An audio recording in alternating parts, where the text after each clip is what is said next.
اللہ تبارک و تعالی قرآن پاک میں ارشاد فرماتے ہیں، انتم الفقراء الی اللہ واللہ هو الغنی۔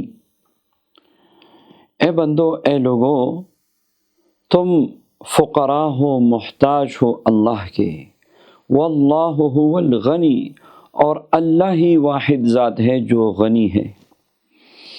آپ کو پتہ ہے دست غیب کے لیے اس مبارک آیت کو پڑھنا ایک زبردست عمل ہے۔ یعنی دست غیب کا مطلب یہ ہے کہ غیب سے اللہ تبارک و تعالی روزی کا دروازہ کھول دے، غیب سے روزی کا سامان ہو جائے، غیب سے اللہ تبارک و تعالی نوازے آپ کو۔ اس کو دست غیب کہتے ہیں۔ واللہ هو الغنی، واللہ هو الغنی، واللہ هو الغنی، واللہ هو الغنی۔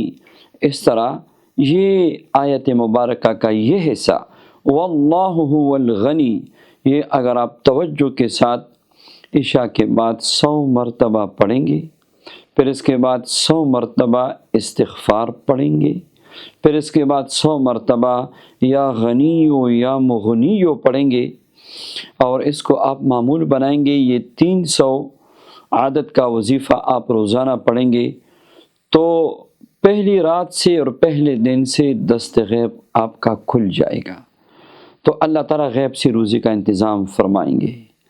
آپ پڑھیے اور اس وظیفے کی طاقت کا اندازہ لگائیے۔